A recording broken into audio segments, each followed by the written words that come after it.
The sun slipped through the thin curtains of a small apartment in Surulere, Lagos. Clara boiled water and stirred her tea.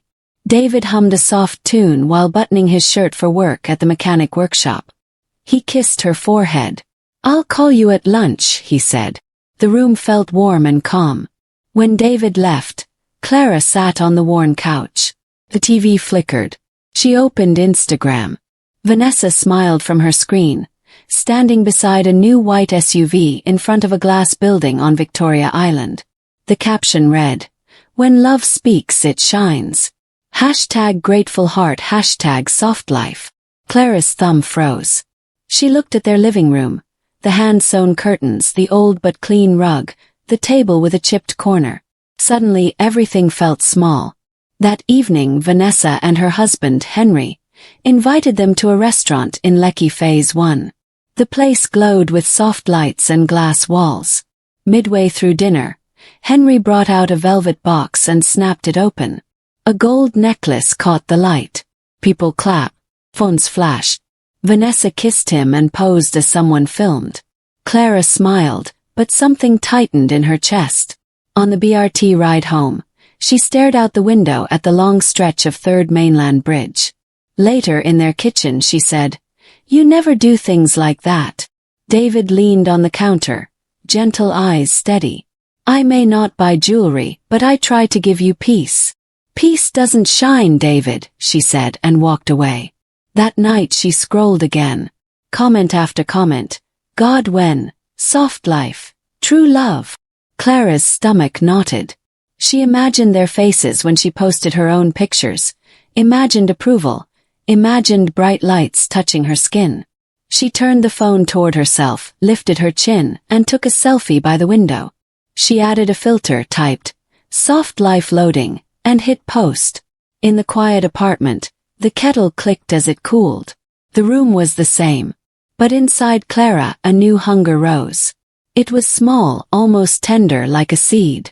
It waited for light, and the light it wanted was not from the sun. It wanted eyes. It wanted praise. It wanted shine.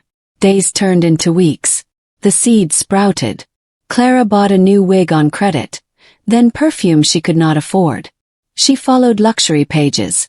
Lekki brunches, island rooftops, soft robes and long captions. She posted selfies.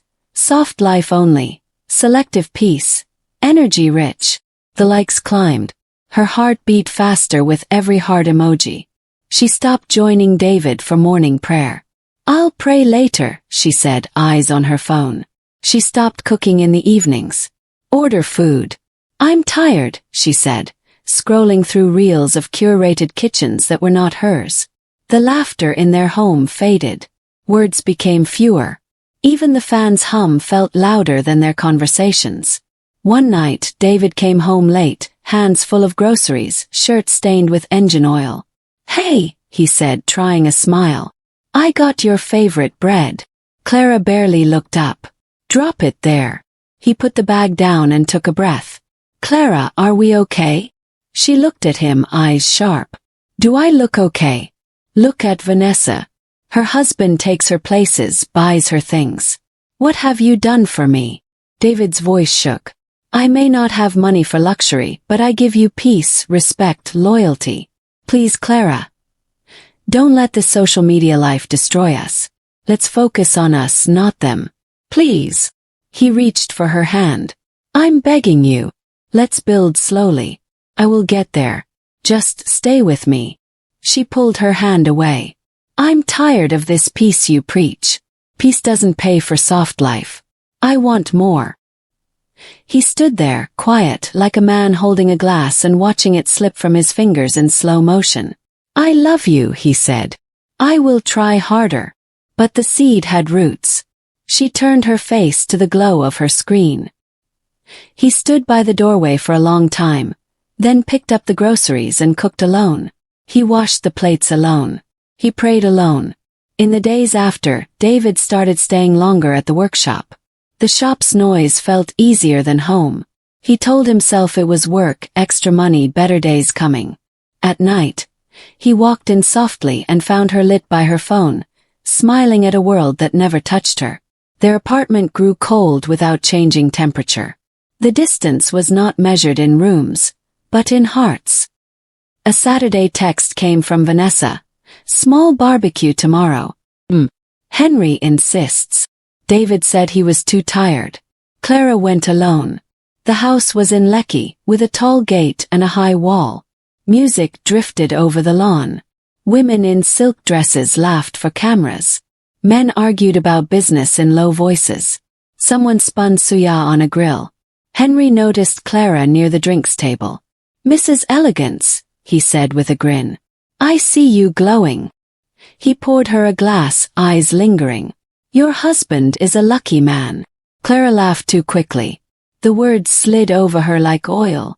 She felt visible, as if someone had found a switch and turned her on. Vanessa filmed a clip.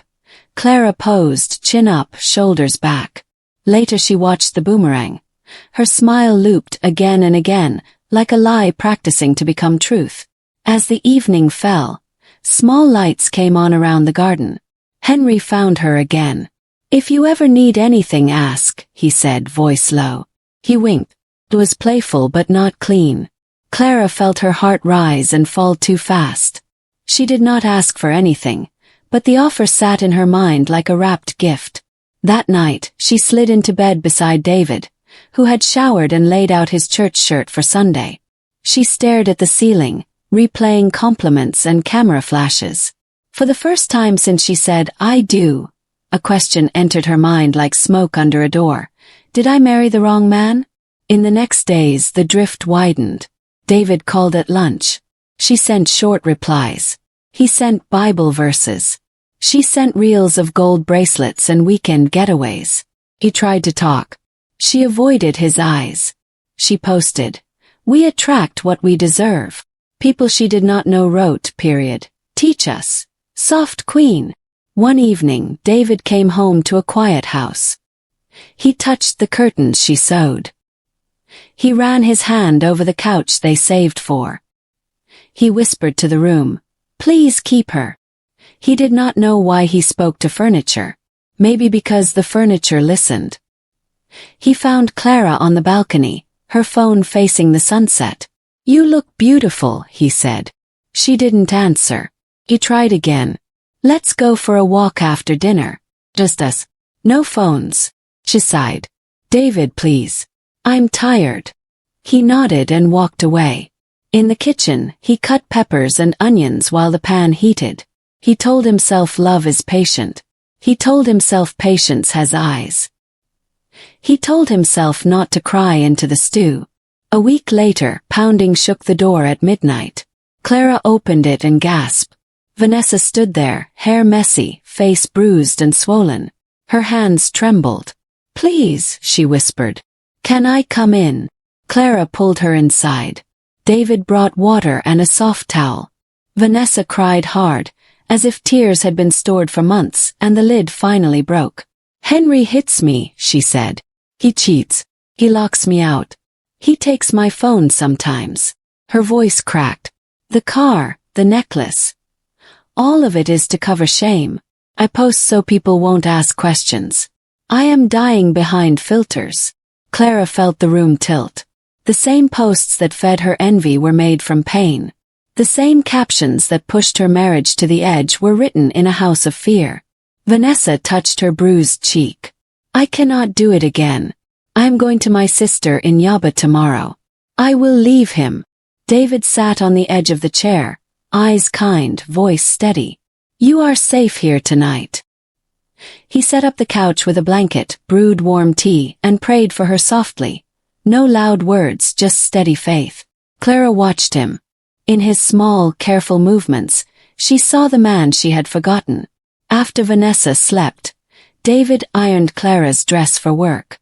He checked the gas. He locked the door. He sat beside Clara but kept a respectful distance.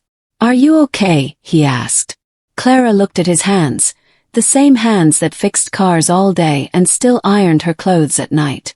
The same hands that held her when she cried over losses no one knew. The same hands that washed plates alone in a kitchen full of silence. Tears rose and spilled. "God," she whispered, I almost lost him. She cried until she ran out of tears. David offered tissue. He did not say, I told you. He only said, I am here. In the morning, Clara woke early. She made jollof rice the exact way he liked it. Soft, smoky, with just enough pepper. When he walked in surprised, she stood straight. David, she said, voice low. Thank you for staying. I forgot what matters. I am sorry. He looked at her carefully, as if checking if the light in her eyes was real or another filter. Then he stepped close and opened his arms. They held each other. The hug hurt in a good way, like blood returning to a numb hand. Clara deleted her vanity posts one by one. Each caption felt like a mask slipping off. She posted a new picture. Their two hands over a simple breakfast. Bread, eggs, and laughter in the corner of the frame. The caption read, Gratitude for small lights. Some followers left. Others stayed. A few wrote, This is real. She visited Vanessa in Yaba. Vanessa wore a scarf and no makeup. They sat on a narrow balcony with plastic chairs. Clara held her friend's hands. You are not alone, she said. Vanessa nodded, eyes tired but honest. They talked about therapy, legal help, safe houses, and God's mercy that still reaches people who are hiding. They did not film it.